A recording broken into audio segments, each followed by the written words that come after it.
Dear students, welcome back to our today's lecture. आज की lecture में हम डिस्कस करेंगे about another mechanism of electron transfer action, which is known as inner sphere, inner sphere mechanism for electron transfer action. So this is also a kind of electron transfer action.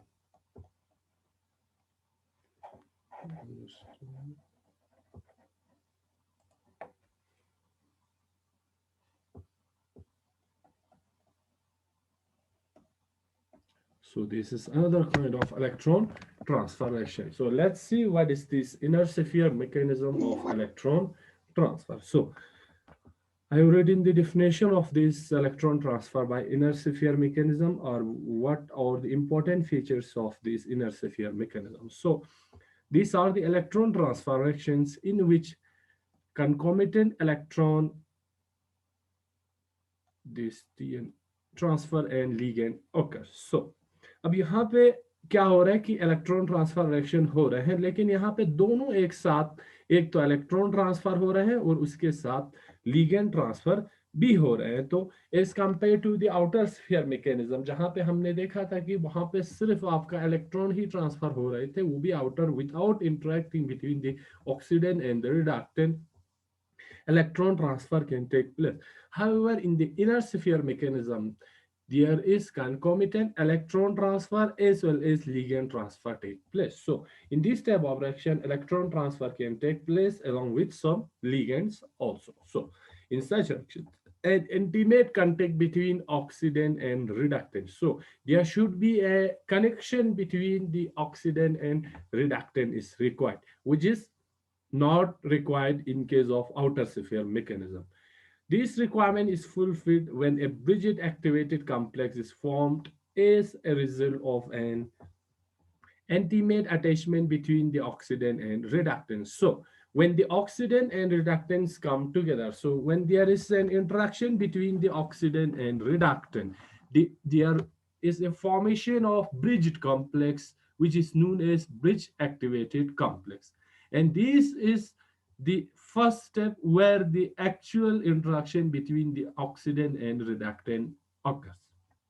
Then this activated complex has at least one ligand which is common. This point is very important to remember, that one ligand is in common within the coordination sphere of both the reacting complex. So what is reacting complex here? It is the oxidant and the reductant. So in the activated complex, when the our oxidant and the reductant comes together, यहाँ पे जब oxidant और reductant एक दूसरे के पास आ जाते हैं या एक दूसरे के साथ interact करते हैं, तो हमारे पास एक एक्टिवेटेड कॉम्प्लेक्स बनता है जिसमें एक लीगेंड कॉमन होगा दोनों के बीच में, ऑक्सीडेंट और reductant, and this forms a bridge between them. और इसीलिए ऑक्सीडेंट और रिडक्टेंट के बीच में एक ब्रिज बन जाता है जो कि एक लिगेंड के थ्रू ब्रिज बनेंगे। इसीलिए हम इसको इनर स्फीयर भी कहते हैं, क्योंकि आपका लिगेंड के थ्रू ही आपका एक, फॉर एग्जांपल रिडक्टेंट से ऑक्सीडेंट के बीच में इलेक्ट्रॉन ट्रांसफर हो रहे हैं। This mechanism is also called as ligand bridge, क्योंकि यहाँ पे एक लिगेंड कॉमन रहता है दोनों ऑक्सीडेंट और रिडक्टेंट के बीच में। एटम और ग्रुप ट्रांसफर, इसको हम एटम और ग्रुप ट्रांसफर रिएक्शन मैकेनिज्म भी कह सकते हैं, क्योंकि यहाँ पे एक लिगेंड है वो ट्रांसफर होता है फ्रॉम रिडक्टेंट टू ऑक्सीडेंट।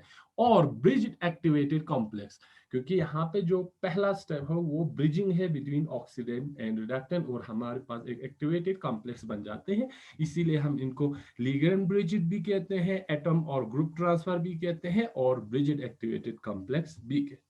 ठीक है, तो let's see how this inner sphere mechanism can take place. तो कैसे देखते हैं कैसे ये आपका इनर स्फीयर मैकेनिज्म के अकॉर्डिंग इलेक्ट्रॉन ट्रांसफर होते हैं। तो our first step here is the formation of precursor complex। हमारा पहला स्टेप जो होगा वो प्रिकर्सर कॉम्प्लेक्स की फॉर्मेशन होगा। सो our first step in this mechanism is formation of precursor complex, एक प्रिकर्सर कॉम्प्लेक्स का फॉर्मेशन होना। अब ये प्रिकर्सर कॉम्प्लेक्स कैसे फॉर्म होंगे? हमने बताया कि ऑक्सीडेंट, फॉर एग्जांपल OX हम ऑक्सीडेंट के साथ रिप्रेजेंट करते हैं, इसके पास है आपके पास और एक एक्स्ट्रा लिगेंड जो कि ब्रिजिंग का काम करेंगे, और यहाँ पे अब ये जो रिएक्शन हो रहे हैं वो अंडर एक्वस इन्वायरमेंट में हो रहा है, तो यहाँ पे आपका दूसरा रिडक्टेंट है और इसके साथ लिगेंड वाटर अटैच है। तो ये आपका एक ऑक्सीडेंट हुआ, दूसरा रिडक्टेंट हुआ। अब हमने क्या कहा था कि ऑक्सीडेंट और रिडक्टेंट के बीच में एक इंटीमेट कनेक्शन बन जाता है, कैसे बनेंगे वो हम देखते हैं। तो ऐसे आपका देखो फॉर एग्जांपल ये आपका OX है ऑक्सीडेंट, ठीक है, and this is your X which is a ligand which can bridge between these two oxidant and reductant। ये आपका इस तरह एक प्रिकर्सर कॉम्प्लेक्स बन जाते हैं, and this is your water। So this reaction is taking place under aqueous environment, means under water। So the first step is the formation of precursor complex. Precursor complex कैसे बना, हमारा oxidant और reductant के बीच में interaction हुआ, एक activated bridge complex बना जिसे हम प्रिकर्सर कहते हैं। अब ये ब्रिज जो है हमारे ऑक्सीडेंट के साथ एक एक्स्ट्रा लिगेंड लगा हुआ है, वो इन दोनों के बीच में ऑक्सीडेंट और रिडक्टेंट के बीच में ब्रिज बनाने का काम करेंगे। Then next step is our activation of this precursor. Activation of precursor complex। तो नेक्स्ट स्टेप में आपका क्या होगा, जो प्रिकर्सर यहाँ पे फॉर्मेशन हुआ है इसका एक्टिवेशन होना है। एक्टिवेशन कैसे होंगे हम देखेंगे, ठीक है। अब यहाँ पे स्लोली आपका चार्ज सेपरेशन होना स्टार्ट होगा। ये आपका oxidant, then your X is this the bridging ligand, then your is or reductant। So there is activation of this complex take place। So let's denote this activated complex by an asterisk। इसको हम क्योंकि ये activated form में है तो हम इसको asterisk के साथ हम रिप्रेजेंट करेंगे। Next step will be our electron transfer. Electron transfer होंगे नेक्स्ट स्टेप में। अब हमारे पास एक्टिवेटेड कॉम्प्लेक्स है OX, देन और जस्ट a minute।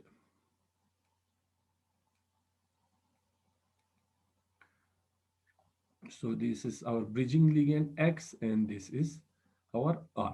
अब यहाँ जो हमारे पास एक्टिवेटेड कॉम्प्लेक्स है इसमें क्या होगा, इलेक्ट्रॉन ट्रांसफर होंगे। इलेक्ट्रॉन कहाँ से होगा, आपका रिडक्टेंट से ऑक्सीडेंट की ओर इलेक्ट्रॉन ट्रांसफर होंगे और अब यहाँ पे आपका पार्शियल चार्ज सेपरेशन स्टार्ट हो जाएंगे। अब इलेक्ट्रॉन यहाँ से ऑक्सीडेंट की ओर ट्रांसफर होंगे तो हमारे पास ऑक्सीडेंट पे पार्शियल नेगेटिव चार्ज आएंगे और ये हमारे पास bridging ligand, and then your R will become positive because electron transfer take place from reductant to oxide। So now the electron transfer step is completed। Now the final step is our dissociation of separate product। Dissociation of separate product after electron transfer। Separate product। अब यहाँ पे जो electron transfer हो चुका है, अब यहाँ पे आपका सेपरेट प्रोडक्ट फिर से अलग होंगे। ये आपका इस तरह था हमारे पास X is that bridging ligand, ठीक है, this is partially positive charge.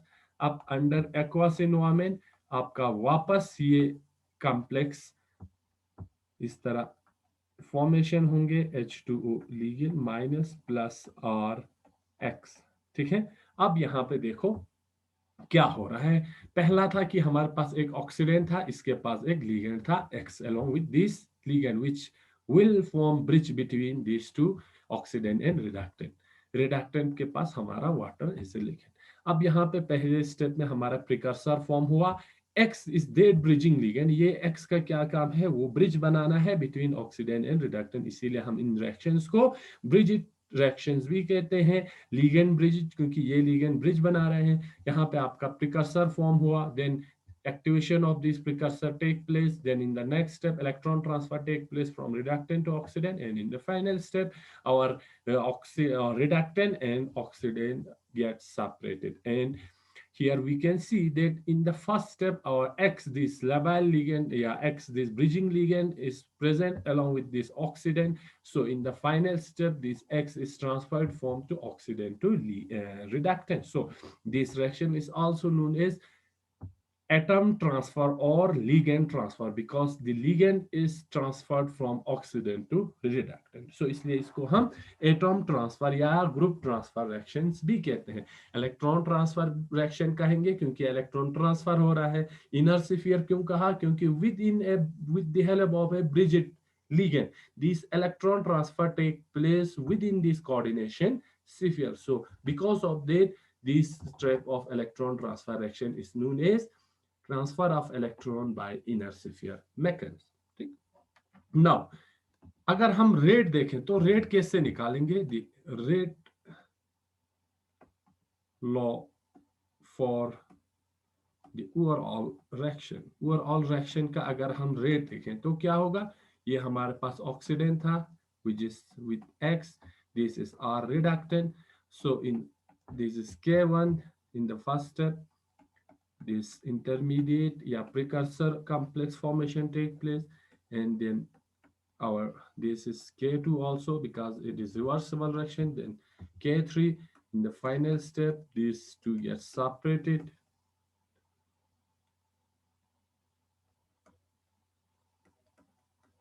This is, and this is the K4 because it is a reversible reaction. So the overall rate, we can write the overall rate is K1 K2 divided by K1 plus K3 plus K2 plus K3 into OX, X the oxidant and the concentration of reductant.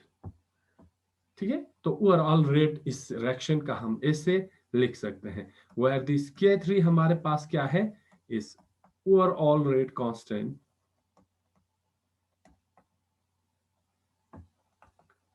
For our second and third step. Second step क्या था हमारा? Activation of this precursor complex, and the third step is the electron transfer taking place between oxidant and reductant.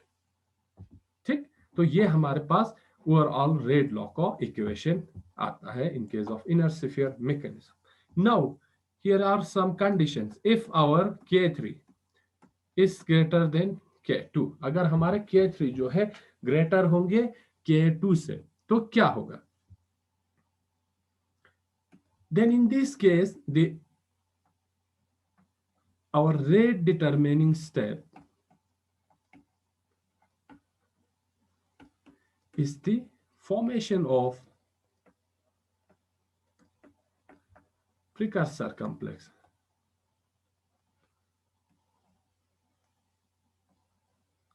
And the rate law will be, in case of this, the rate law will be, our rate is totally dependent on K1, then your concentration of oxidant and concentration of reductant.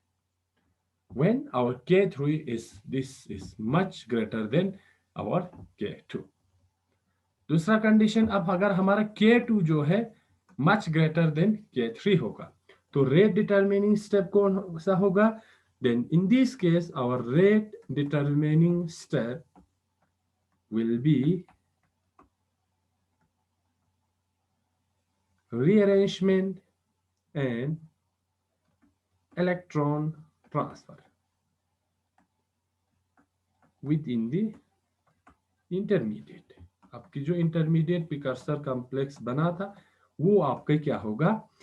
Rate determining step होगा. Then the rate become, इस case में आपका rate क्या होगा? K1 K3 divided by K2 concentration of oxidant and concentration of reductant. तो in case of अगर K2 is greater than K3, then your rate will become this. Rate will depend on K1, K3 and K2. ठीक है, तो ये general हमारे पास एक mechanism था कि कैसे आपका इनर स्फीयर मैकेनिज्म में इलेक्ट्रॉन ट्रांसफर हो सकता है. Now let's see some of the important features of this inner sphere mechanism. Then we will take one important example of inner sphere mechanism and see how this electron transfer taking place. So पहला जो हमारा silent feature है inner sphere mechanism का, वो देखते हैं The first feature of inner sphere mechanism is one complex, that is the reductant is labile. reductant जो है, जो कि इलेक्ट्रॉन ट्रांसफर करेंगे, वो आपका labile होना चाहिए. In the other, that is the oxidant should be inert. Oxidant आपका इनर्ट होना चाहिए. ये इंपॉर्टेंट फीचर्स है इनर स्फीयर मैकेनिज्म में. जबकि हमने आउटर स्फीयर मैकेनिज्म में देखा था कि दोनों अगर आपका इनर्ट रहेंगे तो rate of the electron transferation will be faster. However, in case of inner sphere mechanism, one complex should be labile and the another should be inert. यहाँ से आप एकदम पता कर सकते हैं कि मैकेनिज्म जो है इनर स्फीयर मैकेनिज्म को फॉलो हो रहा है या आउटर स्फीयर को. सेकंड स्टेप क्या है आपका? The inert complex possesses at least one labile ligand capable of bridging two metal ions to form the bridge intermediate, and this bridge intermediate is a precursor complex. दूसरा important feature क्या है कि जो आपका inert complex है उसमें एक ऐसा लिगेंड होना चाहिए जो कि हमारा जो दो मेटल आयन है, दो मेटल आयन कौन सा हो, दो जो कॉम्प्लेक्स, एक रिडक्टेंट और एक ऑक्सीडेंट, इन दोनों के बीच में एक ब्रिज बना सके, ब्रिज इंटरमीडिएट बना सके, जिसे हम प्रिकर्सर कॉम्प्लेक्स कहते हैं. जो कि हमने अभी जो मैकेनिज्म देखा था वहां पे हमारा जो एक्स है, एक्स इस वाले लिगेंड को डिनोट कर रहा है जो कि ब्रिज बना रहा है. थर्ड आपका फीचर जो है, often but not always the bridging ligand is also transferred from oxidant to reductant. जिस तरह मैकेनिज्म में हमने देखा था ऑक्सीडेंट के साथ एक्स लिगेंड लगा हुआ था, फाइनल में वो लिगेंड रिडक्टेंट पे क्या हो गया, ट्रांसफर हो गया. इसीलिए हम इनको लिगेंड ट्रांसफर या एटम और ग्रुप ट्रांसफर रिएक्शन भी कहते हैं.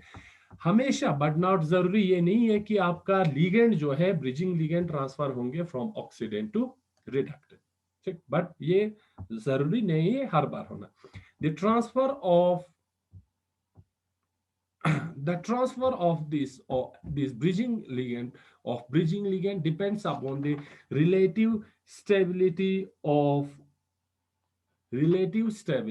the product. This is non. So the transfer or non-transfer of the bridging ligand depends upon the relative stability of the product. आपकी प्रोडक्ट क्या बन गया है और प्रोडक्ट कितना स्टेबल है जब वो लिगेंड उनके साथ अटैच रहेंगे, तो उस पे डिपेंड करेंगे कि आपका लिगेंड जो है ट्रांसफर होंगे या नहीं होंगे from oxidant to reductant. Overall final product अगर आपका स्टेबल बनता है विद दिस ब्रिजिंग लिगेंड तो आपका लिगेंड ट्रांसफर होंगे, और अगर नहीं होंगे तो वहां पे आपका ट्रांसफर नहीं होगा. Then fourth point is either EG. EG means our sigma star or T2G, that is pi star orbital of both the reactant participate in electron transfer by inner sphere mechanism.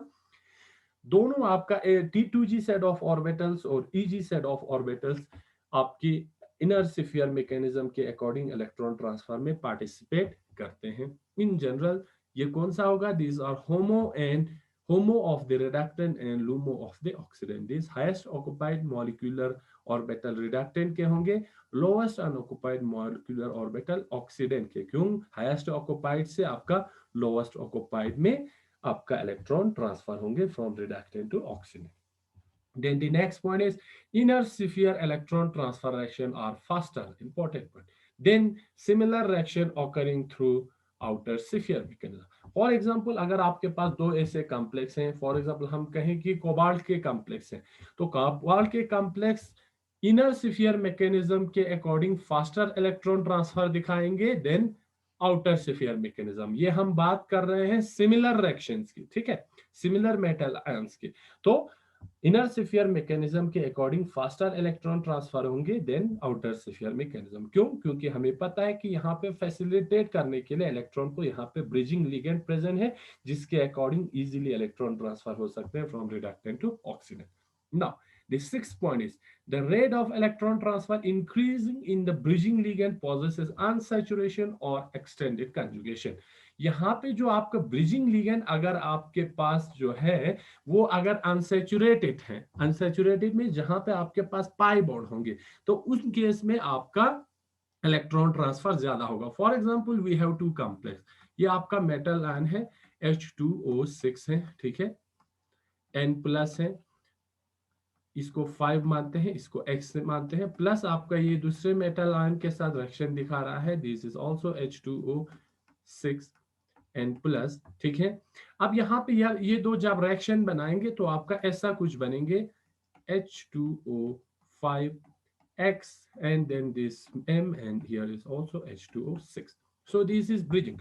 अब हमारे पास दो है, ये X एक reaction में हमारे पास chloride है और H दूसरे रिएक्शन में हमारा एक ऐसा है जिसमें अनसैचुरेशन प्रेजेंट है। इस तरह हमारा ये वाला NN आपका ये वाला ग्रुप प्रेजेंट है एज ए ब्रिजिंग लिगेंड। सो यहाँ पर रेट किसका ज्यादा होगा? रेट हमारा इस वाले का ज्यादा होगा। This will undergoes faster electron transfer as compared to this where there is no unsaturation or extended conjugation present. So this unsaturation or extended conjugation further facilitate the electron transfer. How? Due to this resonance. अब ये electron move करेंगे, electron move करके easily आपका electron transfer हो सकते हैं। तो this is another important point या features of electron transfer inner electron transfer mechanism. तो अगर आपको एग्जाम में ऐसा क्वेश्चन आए जहां पे एक अनसैचुरेटेड लिगेंड है दूसरा ब्रिजिंग के लिए, दूसरा आपके पास नॉर्मल लिगेंड है, तो आपका rate of electron transfer in case of unsaturated ligand वो फास्टर होंगे। तो ऐसे आप आइडेंटिफाई कर सकते हैं। और जो इंपॉर्टेंट पॉइंट है, आप आउटर और इनर स्फीयर में कैसे आप पहचानेंगे? आउटर स्फीयर में इस तरह आपके पास एक्स्ट्रा जो डिफरेंट लिगेंड प्रेजेंट नहीं रहेंगे। तो अगर आपके पास MH2O5X टाइप के अगर आपके कॉम्प्लेक्स हैं तो ये क्लियरली आपको पता चल रहा है ये इनर स्फीयर मैकेनिज्म के अकॉर्डिंग इलेक्ट्रॉन ट्रांसफर करेंगे। और अगर आपके पास सिर्फ MH2O6 दोनों अगर इस तरह लिगेंड है, एक ही कॉमन सेम टाइप के लिगेंड है, तो ऐसे कॉम्प्लेक्स आपका आउटर स्फीयर मैकेनिज्म के अकॉर्डिंग इलेक्ट्रॉन ट्रांसफर करेंगे। ठीक है, तो ये कुछ इंपॉर्टेंट फीचर्स था electron transfer by inner sphere mechanism. Now let's see some important reaction involving electron transfer by inner sphere mechanism and see how is the mechanism of electron transfer in case of inner sphere mechanism. So let's try some example. कुछ example हम देखते हैं। So when we talk about this inner sphere mechanism, it's Taube and his worker, Taube and his co-workers, yeah, students. For the first time in 1959, first time ये जो inner sphere mechanism वाला reaction है उनको invent किया था या report किया गया था टॉबे और उनकी स्टूडेंट्स ने इन 1950। ठीक है, reported first reaction of electron transfer by inner sphere mechanism. ठीक है, किसने इस रिएक्शन को रिपोर्ट किया था? टॉबे और उसकी स्टूडेंट ने 1959। तो उन्होंने रिएक्शन जो है वो रिपोर्ट किया गया कि जब कोबाल्ट का कॉम्प्लेक्स CONH3 5Cl 2+, इसका रिएक्शन जब उन्होंने किया क्रोमियम के एक्वा कॉम्प्लेक्स के साथ, ठीक है, under acidic environment H3O+, under acidic environment, तो उनको प्रोडक्ट मिला COH2O6 2+ CrH2O5Cl 2+, and then finally your 5NH4+। ठीक है, तो ये वाला रिएक्शन टॉबे और उनकी स्टूडेंट्स ने अराउंड 1959 में for the first time report किया गया। In the electron transfer in this reaction is taking place through inner sphere mechanism. So सबसे पहले हम देखते हैं जो कंडीशंस या फीचर हमने ऊपर देख के आया था। तो पहला जो कॉम्प्लेक्स है यहाँ पे अगर आप देखें तो 2 ओवरऑल प्लस चार्जेस है, क्लोरीन के पास एक माइनस चार्ज है, ये कोऑर्डिनेशन स्फीयर के बाहर चले जाएंगे तो ये आपका आएगा cobalt +3 in oxidation state. And we know that cobalt +3 oxidation state always form low spin complex. ठीक, जब ये लो स्पिन कॉम्प्लेक्स बनाएंगे तो इसमें इलेक्ट्रॉनिक कॉन्फ़िगरेशन जो रहेगा T2G6 EG0, क्योंकि दिस इज D6 सिस्टम। ठीक है, अब इसको अगर हम इस तरह भी लिख सकते हैं, pi star 6 sigma star 0, and this complex is inert because we know that cobalt in +3 oxidation state always form inert complexes and low spin complex. Similarly देखते हैं यहाँ chromium is a +2 oxidation state, therefore this is a D4 system. D4 system, अब water हमारे पास क्या है, week ligand है, तो ये आपके पास हाई स्पिन कॉम्प्लेक्स फॉर्म करेंगे। हाई स्पिन जब कॉम्प्लेक्स फॉर्म करेंगे तो इलेक्ट्रॉनिक कॉन्फ़िगरेशन इस तरह होगा, T2G3 EG1। इसको हम ऐसे भी लिख सकते हैं, pi star 3 sigma star 1, and this is a labile complex. So पहला कंडीशन जो हमें चाहिए था वो है एक का इनर्ट होना, एक आपके पास लेबाइल होना। तो यहाँ पे ये आपके पास इनर्ट है, दूसरा आपके पास लेबाइल है। This one is inert and the another one is labile. पहला कंडीशन आ गया इनर्शियर मैकेनिज्म के लिए। सेकंड आप देखते हैं प्रोडक्ट में क्या हो रहा है। प्रोडक्ट में आप देखते हैं यहां से कोबाल्ट का ऑक्सीडेशन हो गया, ठीक है, +3 ऑक्सीडेशन स्टेट में था, अब यहाँ पे cobalt is coming to +2 oxidation state. So this cobalt complex is undergoing reduction, ये आपका ऑक्सीडेंट बन रहा है। रिडक्शन होने का मतलब है ये आपका ऑक्सीडेंट बन रहा है।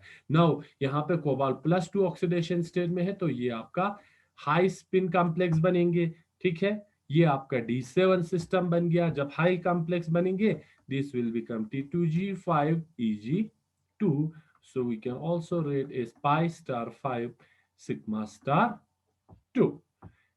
And now this is become labile.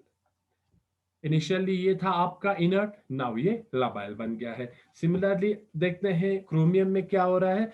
Chromium है, वाटर है, वीक लिगेंड है, क्लोराइड वीक लिगेंड है, ये भी आपका यहाँ पे क्या होगा, हाई स्पिन कॉम्प्लेक्स बनेंगे। Now this chromium is and +3 oxidation state. Now this is the D3 system। अब यहाँ पे आपका हाई स्पिन बने, लो स्पिन बने, इसका कोई आपका इफेक्ट पड़ने वाला है नहीं, क्योंकि 3 इलेक्ट्रॉन तीनों T2G ऑर्बिटल में रहेंगे, EG में कुछ नहीं चले जाएंगे। तो ये आपका पाई star 3 sigma star 0 and this is now inert complex. ठीक है, तो सारे इलेक्ट्रॉन्स कहाँ पे है, T2G सेट ऑफ ऑर्बिटल्स में है, तो ये आपका इनर्ट बनेंगे।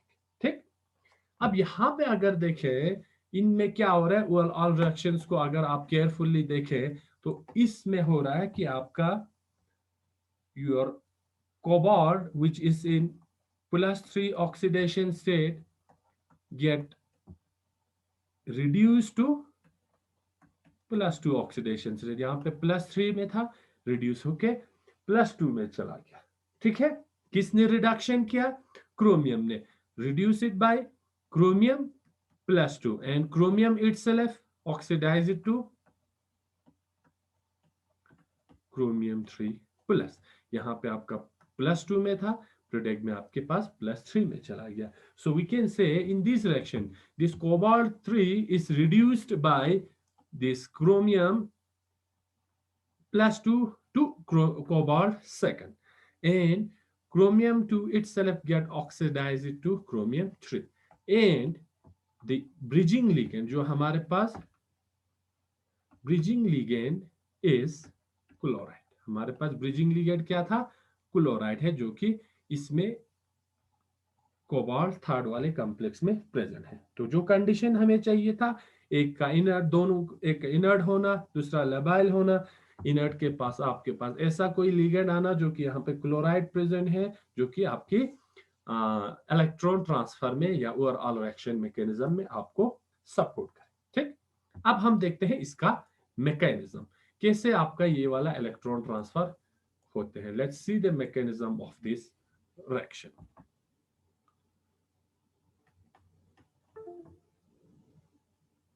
Mechanism of this reaction. So we have these two products. One is your CONH3 5 Cl to plus, the another one is Cr H2O6 to plus. ठीक है, ये आपका दो जो स्टार्टिंग मटेरियल है। अब नेक्स्ट स्टेप में क्या होगा? नेक्स्ट स्टेप में आपका ये दोनों ब्रिज बनाएंगे between this two metal ion. तो इसको हम ऐसे लिखेंगे NH3 5CO। आपका ये क्लोराइड है, ये ब्रिज बनाएंगे between this cobalt and chromium H2O6।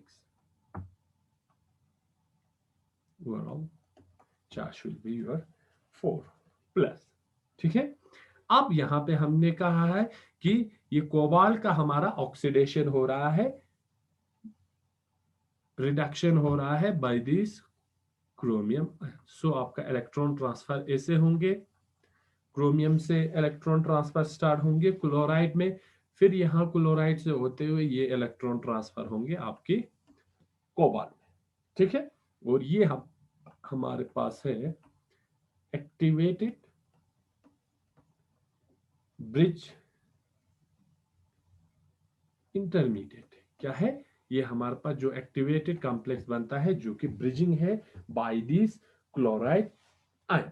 तो ये जो साइन है आपको दिखा रहा है कि क्रोमियम से इलेक्ट्रॉन ट्रांसफर होते हुए ये ब्रिजिंग क्लोराइड के पास आ रहा है।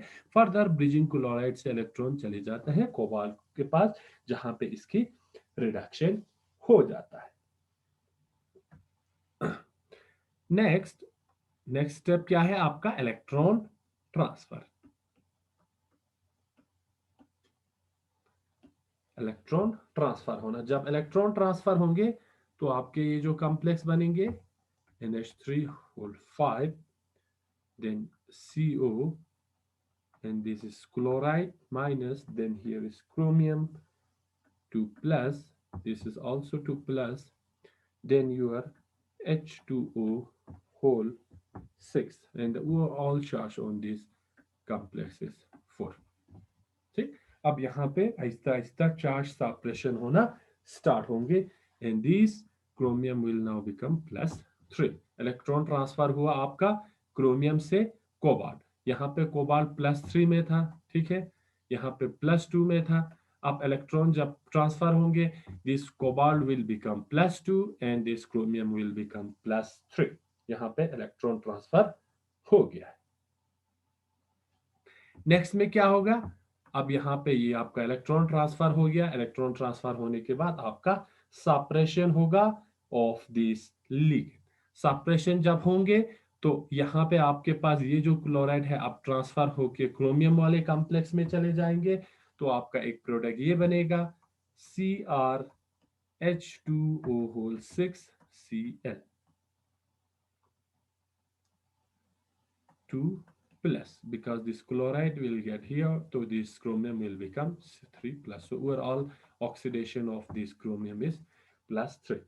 And here a water molecule will take place the position of this chloride ion in this cobalt. So CO, this is now +2, NH3 5, H2O, overall charge is +2। ठीक, next step में क्या हो गया?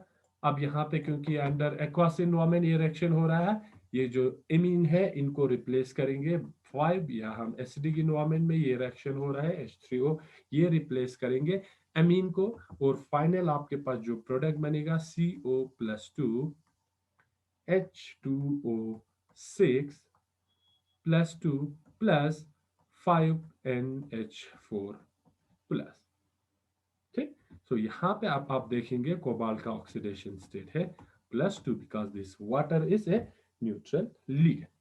तो ऐसे आपका इलेक्ट्रॉन ट्रांसफर होगा through inner sphere mechanism. ठीक, इनर स्फीयर मैकेनिज्म में क्या हो गया? पहले ब्रिजिड कॉम्प्लेक्स बना, activated complex, then activated complex में इलेक्ट्रॉन ट्रांसफर होना स्टार्ट हो गया। इलेक्ट्रॉन ट्रांसफर जब होंगे तो यहाँ पे पार्शियल चार्ज सेपरेट होंगे ऑक्सीडेंट और रिडक्टेंट के बीच में। देन नेक्स्ट स्टेप में आपका सेपरेट होंगे अलग, जो ऑक्सीडेशन और रिडक्शन के बाद ये वाला आपके पास दो कॉम्प्लेक्स बनेंगे। अब यहाँ पे ये complex finally because we are doing this reaction under acidic environment, आपका ये कोबाल्ट का कॉम्प्लेक्स और NH4 इस वाले कॉम्प्लेक्स के बाहर आ जाएंगे। तो ये था overall reactions bye inner mechanism. Now इसका कुछ कैरेक्टरिस्टिक है रिएक्शन का, वो हम देखेंगे डिटेल्स में। Now let's see some of the important characteristic of this mechanism and why this mechanism is taking place. So the first step here is that this chromium is labile, ठीक है, this chromium complex is labile, जो कि हमने ऊपर दिखा के आया है यहाँ पे। ये क्रोमियम क्या है, लबाइल है, ठीक। जब ये लबाइल होंगे तो फर्स्ट स्टेप में ये क्या करेंगे, इजीली एक वाटर मॉलिक्यूल को रिलीज करेंगे, ठीक। So it will easily release a water molecule -H2O and here this will become, sorry यहाँ पे आपका 5 आएंगे, this is 5. So easily this labile chromium complex will release a water molecule and this intermediate activated Bridget complex will form.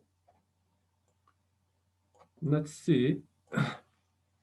So the first step here is the labile chromium complex loses a water molecule and the activated complex form. Another one is you are the CO NH3 5Cl 2 plus. This complex is inert, kinetically inert, and chloride negative is the bridging ligand. ये एक characteristic है जो कि हमें चाहिए। Now electron transfer कहां से कहां होंगे वो देखते हैं। इलेक्ट्रॉन ट्रांसफर, इसके लिए हमने ऊपर देखा था इलेक्ट्रॉन ट्रांसफर कहां कहां से होंगे। यहाँ पे वापस आप इस वाले रिएक्शन पे आ जाइएगा। अब यहाँ पे अगर आप देखेंगे इलेक्ट्रॉन ट्रांसफर कहाँ कहाँ से हो सकता है, ये है, देखो ये आपके पास रिडक्टेंट है, ये आपके पास ऑक्सीडेंट है। अब यहाँ पे आप देखें, यहाँ पे T2G कंप्लीटली फिल्ड है, EG यहाँ सिमेट्रिकली फिल्ड है। तो इन दोनों को अगर आप डिस्टर्ब करेंगे तो इनकी स्टेबिलिटी पे इफेक्ट आ जाएगा। अब जो इलेक्ट्रॉन ट्रांसफर होंगे वो होंगे from this EG to this EG of chromium to EG of cobalt third plus ion. So we can write here this electron transfer take place from EG, that is sigma star of CrH2O6 2 plus 2 EG or sigma star orbital of CO NH3 5Cl whole 2 प्लस। इन दोनों के बीच में आपके क्या हो रहा है, इलेक्ट्रॉन ट्रांसफर हो रहा है। और यहाँ पे जो इलेक्ट्रॉन ट्रांसफर होगा इनर मैकेनिज्म के अकॉर्डिंग वो बहुत फास्ट होते हैं and the rate constant for this electron transfer is about 6 into 10⁵ litre पर मोल पर सेकेंड। इसके अराउंड इतना ये फास्ट इलेक्ट्रॉन ट्रांसफर रिएक्शन दिखाता है through inner mechanism with the rate constant of around 6 into 10⁵ liter per mole per second। ठीक, electron transfer कैसे हो रहा है हमने आपको बताया पहले। यहाँ पे इन दोनों कॉम्प्लेक्स में क्या होगा, ब्रिज बनाएंगे थ्रू दिस लिगेंड, और ब्रिज बनाने के बाद क्रोमियम से इलेक्ट्रॉन क्लोराइड के पास ट्रांसफर होंगे, क्लोराइड से ट्रांसफर होते हुए कोबाल्ट पे आ जाएंगे, ठीक है, through a bridging manner. So overall electron transfer को हम ऐसे दिखा सकते हैं, ये आपके पास NH3 5 CO Cl Cr H2O 5 and this is 4 plus. So electron transfer is taking place from this chromium to chloride and then from this chloride to your cobalt. So the final product will become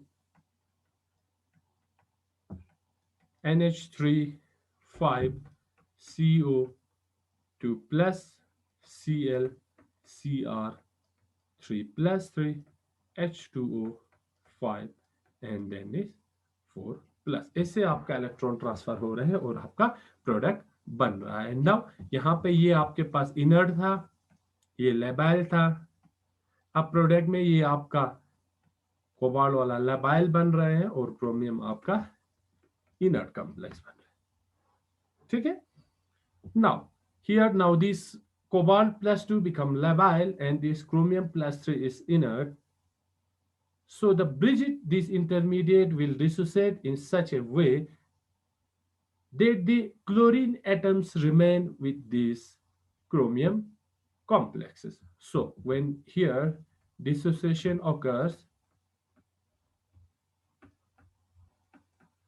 of this complex occur, we get the two product which is हमें दो product मिला।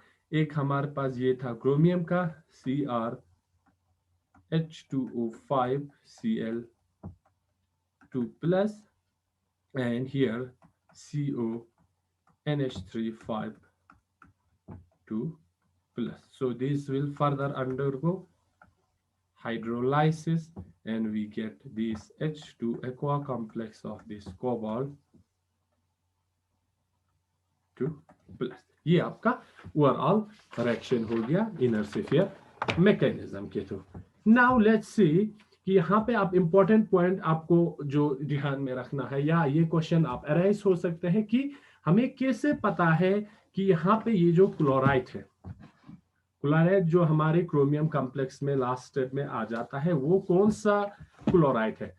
Bridging वाला chloride है या कहीं और से कुछ क्लोराइड आ रहा है, या इनर स्फीयर मैकेनिज्म में जो हमने एक पॉइंट कहा था कि जो लीगन है, ब्रिजिड लीगन है, वो ट्रांसफर होते हैं। तो वो एक्चुअल में ब्रिजिड लीगन ट्रांसफर हो रहा है या नहीं हो रहा है, उसके लिए लोगों ने इस मैकेनिज्म को सपोर्ट करने के लिए रिएक्शंस को उन्होंने प्रोसीड किया in the presence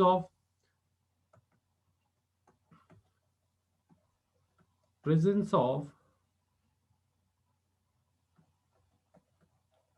solution containing free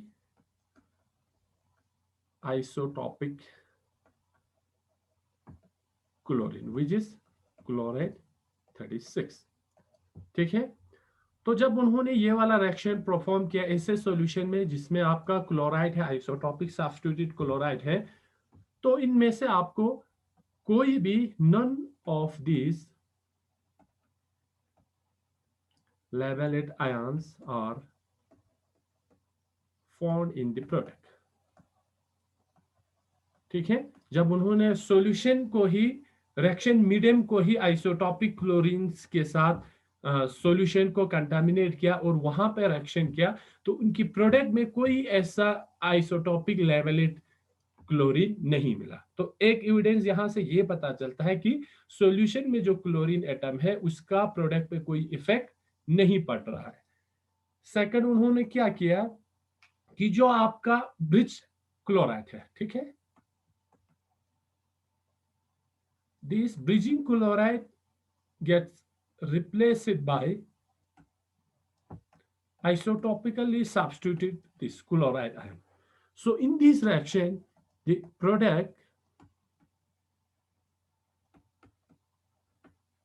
contains isotopically substituted chloride ion. So from these two reactions, we can say that this bridging ligand transfer can take place in case of inner sphere mechanism. So हम कह सकते हैं कि जो actual में जो bridging ligand है वही ट्रांसफर हो रहा है फ्रॉम ऑक्सीडेंट टू रिडक्टेंट, क्योंकि अगर सॉल्यूशन में कोई क्लोराइड आयंस अगर ट्रांसफर होते तो ब्रिजिंग वाले क्लोराइड का कोई रोल नहीं होता, लेकिन यहाँ पे प्रोडक्ट में कोई ऐसा क्लोराइड नजर नहीं आ रहा था। However, जब हमने ब्रिजिंग लिगेंड को ही आइसोटोपिकली सब्स्टिट्यूटेड क्लोराइड आयन के साथ रिप्लेस किया तो प्रोडक्ट में आपका आइसोटॉपिक क्लोरीन नजर आ रहे थे। तो यहां से हमें ये इंफॉर्मेशन प्रोवाइड होते हैं कि जो ब्रिजिंग लिगेंड है वही एक्चुअली ट्रांसफर होते हैं from oxidant to reductant. Now अगर हम रेड लिखें, rate for this reaction is equal to concentration of oxidant and concentration of reductant.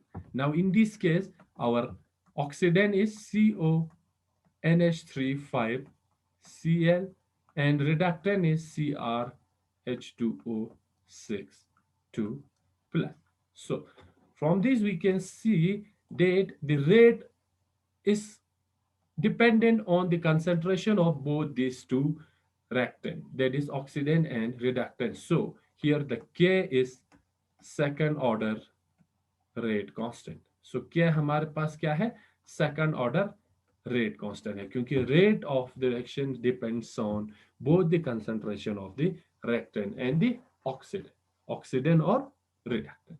तो ये था ओवरऑल ये जो टॉबेक का रिएक्शन था जिसने फर्स्ट टाइम इनर मैकेनिज्म को रिपोर्ट किया था उसके बारे में. सिमिलरली उन्होंने दूसरे रिएक्शंस भी रिपोर्ट किए, ठीक है. Also provided a similar set of reactions. The general reaction ये था, the general reactions are CONH3 5X. अब उन्होंने क्या किया, इस X को वेरी किया डिफरेंट टाइप्स ऑफ लिगेंड के साथ. दूसरा लिगेंड हमारे पास था CrH2O6 2 plus under acidic environment H3O plus. ये सब सिमिलर थे. प्रोडक्ट आपके पास क्या बनेगा, H2O6 बनेंगे, 2 प्लस रिडक्शन होगा, प्लस आपका CrH2O5X बनेंगे और इसके साथ 5NH4 प्लस. ये बनेंगे आपका ओवरऑल रिएक्शन. अब उन्होंने क्या किया, इस रिएक्शन को फर्दर इनर मैकेनिज्म को स्टडी करने के लिए या the effect of various bridging ligand उनको स्टडी करने के लिए उन्होंने क्या किया, इसी जनरल रिएक्शंस में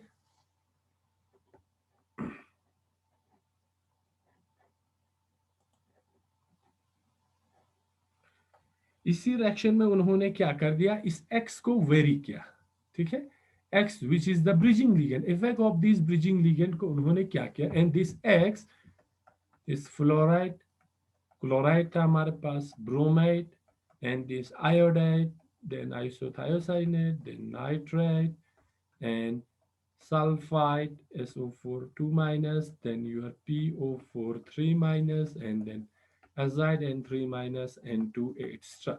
तो उन्होंने क्या किया, इन जो X है हमारा ब्रिजिंग लिगेंड है उसको वेरी किया. तो उनको ये पता चला कि अगर ये X, if this X is our halogen, जब हम इसको हेलोजन लेते हैं, फ्लोराइड, क्लोराइड, ब्रोमाइड, आयोडाइड, ये चार जो लिगेंड है, then they found that the larger the size of halide,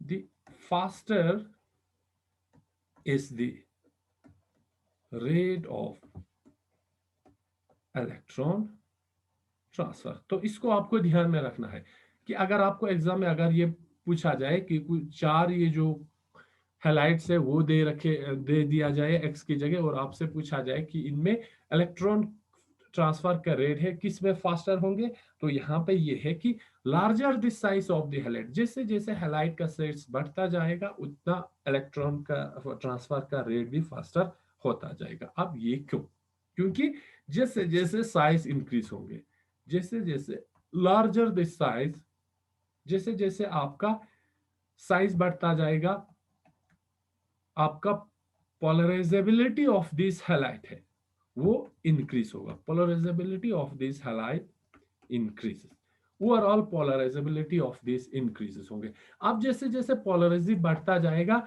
in ligands की जो एबिलिटी है आपकी दो मेटल आयंस में आयन डाइपोल मोमेंट को इंड्यूस करना, इसको हम ऐसे दिखा सकते हैं कि ये आपका है फॉर एग्जांपल हैलाइड, ठीक है. और ये जो दो मेटल आयन है आपका, ये आपका क्रोमियम मेटल आयन था, ये आपका यहाँ पे कोबाल्ट का मेटल आयन है CO+3, यहाँ पे आपका Cr+3+2, और अब यहाँ पे आपके पास वाटर लगा हुआ है और H2OH2, यहाँ पे आपका NH3 लगा हुआ है.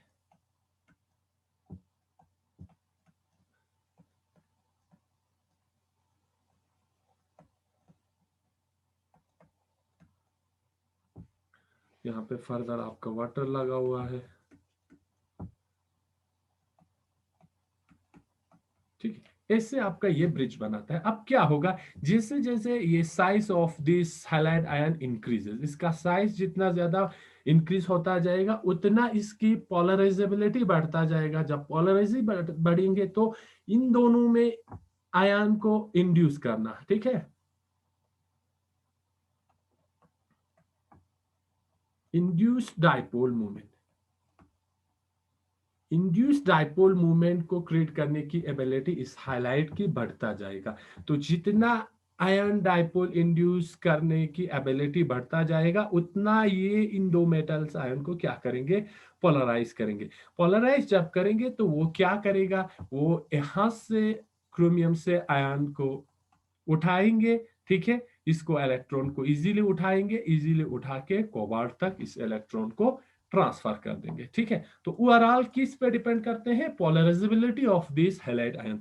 अब जैसे जैसे पोलराइजेबिलिटी बढ़ता जाएगा उतना वो इन दो मेटल आयंस में डाइपोल मूवमेंट को क्या करेंगे, डेवलप करेंगे। डाइपोल मूवमेंट को जैसे जैसे डेवलप करेगा तो यहां से आपका इलेक्ट्रॉन इजीली यहां पे ट्रांसफर होंगे, फिर यहां से कोबाल्ट में इजीली ट्रांसफर करेंगे। So we can say larger the size of the halide, more will be its polarizability, and more is the polarizability of this halide, more will be the induced dipole moment, and hence easier the electron transfer.